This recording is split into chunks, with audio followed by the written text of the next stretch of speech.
Здравейте, приятели! Русия проби блокадата на Куба. Знаете, че Съединените щати спряха нефта към острова, но руски танкер Анатолий Колоткин с сравнително голямо количество суров петрол се очаква да пристигне в пристанище Матансас във вторник.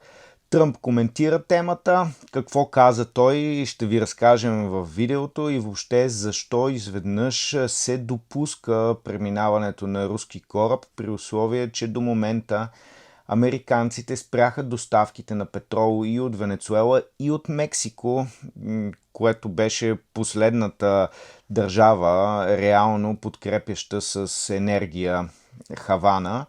В рамките на изминалите 3 месеца ситуацията на острова стана критична и изведнъж Русия, която до сега беше много внимателна в действията си, получи възможността да достави голямо количество петрол, което вероятно ще стигне за около месец на острова да съществува горе-долу нормално. Как ще се развият от тук нататък нещата и какво точно ни показва решението на американската администрация да допусне едни такива действия на Русия. Ето, това са въпросите, за които ще говорим в днешното видео. Забелязвате, че цялостното положение в света се променя изключително бързо и заради това ние се опитваме да отговаряме на ситуацията и да ви разказваме за тези промени. Без никакво съмнение, това, което виждаме в момента в Карибско море е тясно свързано и с конфликта в Близки изток. Ще се опитаме да ви разкажем и за последните развития там. Зависи дали ще ни остане време в днешния ден, тъй като трябва да си ходим и на другата работа, и двамата с сирма, но котето ще остане да пази къщата, заедно с другите членове на семейството. Ако искате да ни гледате редовно, не забравяйте да се абонирате, а пък ако много ви харесва това, което правим, знаете как да ни подкрепите. Единствения начин е като си купите книга. Ако влезете в сайта ни bookrat.bg на издателство Книжен плъх, ще видите какво може да си вземете. Има много интересни теми. Има тук и за политиката на Тръмп, и за Съединените щати. Имаме доста изследвания, много интересни. Имаме и за Русия книги. Въобще покриваме целия исторически и политически спектър.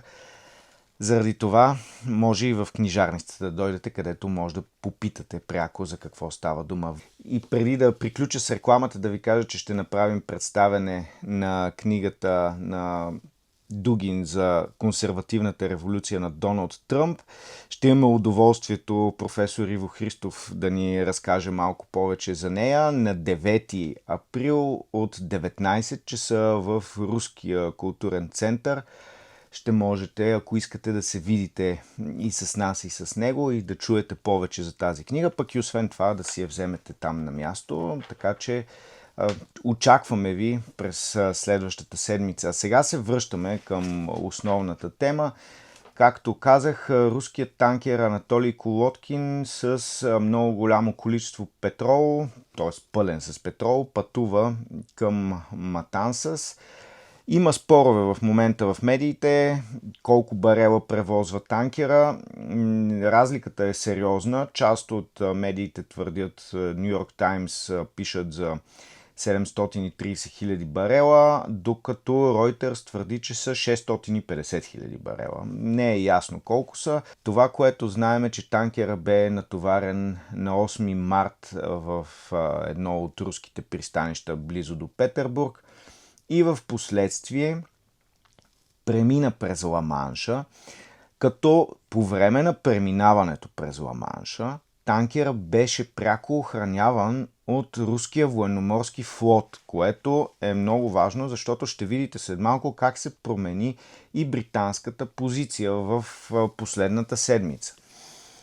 Много важен елемент, защото явно ни показва някаква обща промяна в цялостното отношение към руския търговски флот. До съвсем скоро трябваше да бъдат охранявани тия кораби, ако можеха да ги охраняват. руснаците нямат достатъчно ресурси за да го направят и поради това много страни си позволяват да отвличат кораби, които плават под руски флаг. Може би си спомняте историята, ние ви разказахме подробно с кораба, който бе превзет от Съединените щати, 2 кораба, включени вероятно в руския Сенчес флот, до момента са превзети от Франция с участие на британците. Британците по принцип имат заповед, ако навлезат такива кораби, които са санкционирани в тяхните териториални води, флота им да действа и да вземе контрол над тях. Така че не е случайно, че руснаците са си пазили кораба. В този случай обаче забелязвате една сериозна разлика с всички останали. Става дума първо за руски танкер и второ такъв, който се води собственост на руското правителство. Тоест имаме пряка, много сериозна пряка обвързаност с Русия. Най-малкото и името му е руско, което съвсем ясно показва, че тук става дума за малко по-различен случай от всичко, което до сега говорихме, защото за другите кораби те бяха на компании регистрирани къде ли не, сменяха в последния момент на море своя флаг и имена, все неща, които не са съвсем редовни, докато тук става дума за нещо съвсем различно. Официална пратка от руското правителство. Ние ви разказвахме за тези пратки, като това е вторият кораб, който пътуваше към Куба. Първият в последния момент отклони своя курс и вместо към Куба отплава към Тринидад и Тобаго. Но сега виждаме нещо съвсем различно. Както казах, очаква се във вторник корабът да стигне в Куба и съответно да даде възможност поне за временно облегчаване на положението в страната.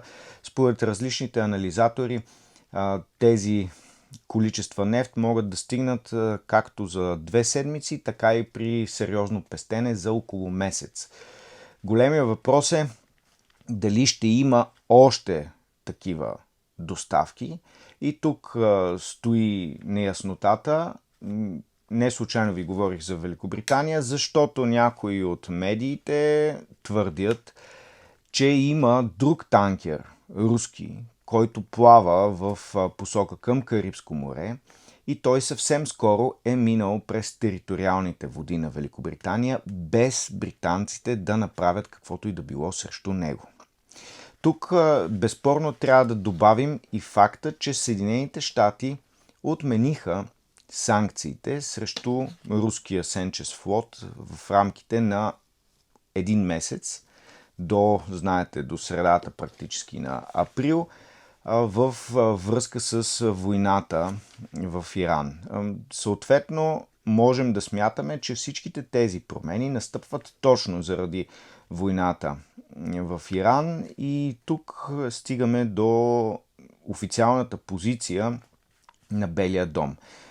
По принцип, Ню Йорк Таймс твърдят, че от американската брегова охрана имат 2 кораба, които точно по това направление са били изпратени, за да спират всякакви съдове, които се опитват да пробият блокадата на Куба, но те не са получили заповед от страна на командването и на Белия дом да превземат или да спрат танкера, преди той да навлезе в кубинските териториални води. При това положение можем да смятаме, че кораба в всички случаи почти ще пристигне, освен ако не се стигне до нарушаване от страна на американците на кубинските териториални води. И тогава какво точно ще се получи е трудно да предречем. Предполагам, че няма да се стигне до нищо такова, защото в последствие дойде и коментар от Доналд Тръмп по време на полета с неговия самолет. Той естествено говори с журналисти и заяви следното, цитирам: "Ако някоя държава иска да изпрати нефт към Куба сега, аз нямам никакви проблеми, независимо дали ще е Русия или някой друг. С Куба просто е свършено. Те имат лош режим, имат лошо и корумпирано ръководство и дали ще получат или няма да получат един кораб с нефт няма никакво значение. Предпочитам да го пусна, независимо че е руски, защото хората се нуждаят от топлина и охлаждане и всичко останало." С други думи, Доналд Тръмп по никакъв начин не е променил своята позиция. Смята, че временното облегчаване на положението в Куба няма да промени общия ход на събитията. Ние знаем, че се водят преговори между управлението на страната. Президента Диас Канел потвърди това нещо, с Вашингтон преговарят. Факт е тук, че имаме промяна в американската позиция. Със сигурност тази промяна се дължи на всичко, което става в Близкия изток, и ако в началото Съединените щати бяха с толкова твърда блокада срещу Куба, явно концепцията им беше свързана с идеята за изключително бърза война в Иран, която да доведе до смяната на режима. Там и си спомняте твърденията на Тръмп, че след това ще дойде Куба. С оглед на след това ще дойде Куба, допускането на снабдяване на острова ни говори, че плановете на Съединените щати за конфликта в Иран вече изглеждат по различен начин, вероятно доста по-продължителни, за да може все пак там в Куба хората да продължат да живеят горе-долу нормално. Горе-долу казвам, защото при тая блокада няма как да живеят нормално. Това са 60 години на непрекъснат икономически натиск, даже повече от 60 години, без никакво съмнение.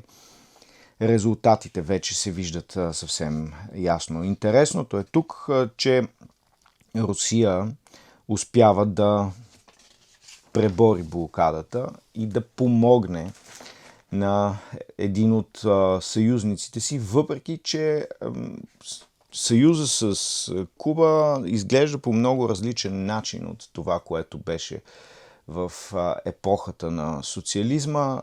Аз много пъти съм разказвал, че още през 2000-та година започна сериозното руско отдръпване от острова, но в момента това, което виждаме, може да бъде както предизвикателство към американците, може да означава и друго. Може да означава и, че са се разбрали. Но изглежда странно да са се разбрали, защото американската концепция беше, че те ще получат пълния контрол над западното полукълбо. Безспорно, ситуацията около Иран драстично променя позицията на Русия в световната геополитика. Виждаме, че тя, не случайно ви направихме и вчера този клип за това какво печели Русия от войната и какви количества приходи ще получат, ако тя продължи по-дълго. Струва ми се, че от тук нататък вероятността да намалее възможността на Съединените щати за контрол в световен мащаб е много голяма, в зависимост от това как ще се развият събитията в Близки изток. И защо го казвам? Много странна новина се появи в интернет. Твърди се, че венецуелския сенчест флот за доставка на нефт се е раздвижил, при условие, че върху него си има санкции. И се твърди, че 15 танкера са тръгнали в посока към Северния Атлантик през Карибско море и че американските кораби в Карибите в момента преследват част от тези съдове, а някои от тези танкери са преминали под руски флаг. С други думи, доста неочаквано развитие, ако тази информация се окаже вярна. Защото за сега нямаме достоверни източници, които да я потвърдят от няколко посоки. Казвам ви, че има нещо подобно. Ще видим в близките седмици дали ще се окаже вярно. Ако 15 кораба са тръгнали от Венецуела, въпреки американските политики на натиск върху правителството на Делси Родригес, може да се окаже, че Съединените щати не са успели да постигнат и в Венецуела това, което искаха. А защо става така? Защото, както казах, имаме обща промяна на световната конюнктура, свързана най-вече с това, което става в Близки изток. Иначе, безспорно, по никакъв начин Доналд Тръмп не е променил концепцията си за смяна на управлението в Куба, както виждаме. Натиска, който се оказва, е много голям и ние нямаме абсолютно никакви гаранции, че това няма да бъде последният танкер, който ще влезе до острова. Съмнявам се, че Русия ще се опита да пробие блокадата с сила. Абсолютно невъзможно. Имало е договорка с американците, но тя вероятно е по-скоро изключение, отколкото нещо, което от тук нататък ще наблюдаваме като постоянни действия, които ще се оформят.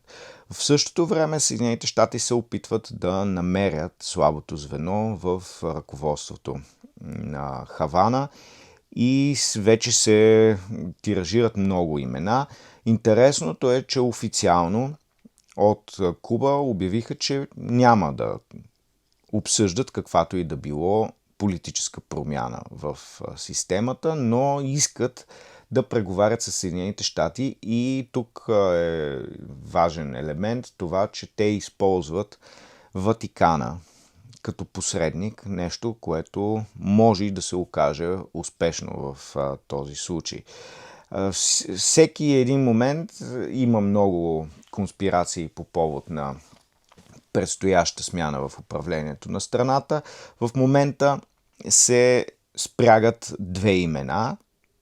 Единия е човека, който пряко преговаря с Марко Рубио, за когото ви разказахме вече, Раул Гиермо Родригес Кастро. А в момента на преден план се появи още една фигура. Латиноамериканските медии много сериозно го спрягат.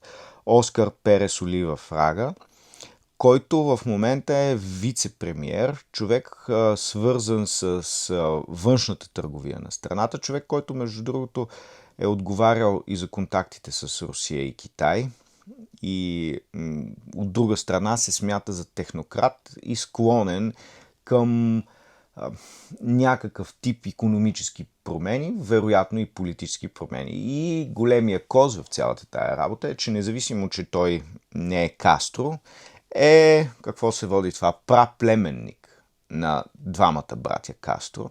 Тоест, все пак е част от фамилията, което говори за някаква приемственост, а от друга страна не показва стремежа дори той да бъде изкаран на преден план в един малко по-следващ етап от реформите в Куба.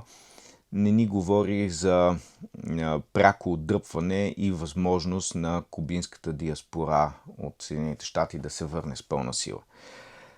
Какъв е финалният коментар на всичко това, което виждаме? Безспорно, Русия променя своята позиция в геополитиката, като засилва много подкрепата за свързаните с нея режими. Нещо, което само 2 месеца назад в нашия канал коментирахме, че изчезна. Всъщност, успеха на Съединените щати в Венецуела нанесе огромен удар тогава върху престижа на Русия като център на един от алтернативните блокове, които се формират в новата геополитическа система. Сега с това, което става в Иран и това, което става с Куба, можем да смятаме, че Русия до голяма степен възстановява своя престиж. Това е напълно възможно и до някаква степен минимална да е договорено с Съединените щати. Но ми се струва, че в дадения случай е много по-вероятно руснаците да се възползват от създалата се ситуация, защото никой не си представяше, че Иран ще може по такъв начин да се противопостави на Израел и на Съединените щати. И в Вашингтон безспорно са изненадани. Заради това им се налага да се съобразяват с реалността. Огромната част от флота им се намира на другия край на света и в момента да си създават допълнителни проблеми, и то много сериозни проблеми, толкова близко до Флорида, съвсем логично е, че няма да го направят. А в същото време, както казах, за Русия политическите активи от едно такова действие, независимо, че за сега е само един танкер, политическите активи за Русия са огромни, защото те демонстрират, че са в състояние да преодолеят това, което американците налагат като санкции, в състояние са да подкрепят своите съюзници по един или друг начин, независимо, че нямат военни съюзи и така нататък. Ето, помагат с каквото могат и на Иран, и на Куба. И от тук нататък ще очакваме много по-сериозни раздвижвания. Струва ми се, че залозите в войната в Иран започват да нарастват изключително много и поради тази причина можем да очакваме съвсем различен развой на събитията. А Куба, поне за сега, ще може да възстанови поне частично снабдяването с електричество в страната, да се предпази от нови тотални спирания на тока за около месец. Големия въпрос е дали ще има още танкери, които да стигнат до острова и дали ще успеят да намерят някакъв междинен път за разбирателство с режима в Съединените щати. Струва ми се, че вероятността това нещо да стане много малка, но не го изключвам. Всичко зависи от хода на събитията в Близкия изток. Благодаря, че ни гледахте. Не забравяйте, на 9 април от 19 часа ще представим книгата на Дугин в Руския културен център. Благодаря, че ни гледахте. До скоро!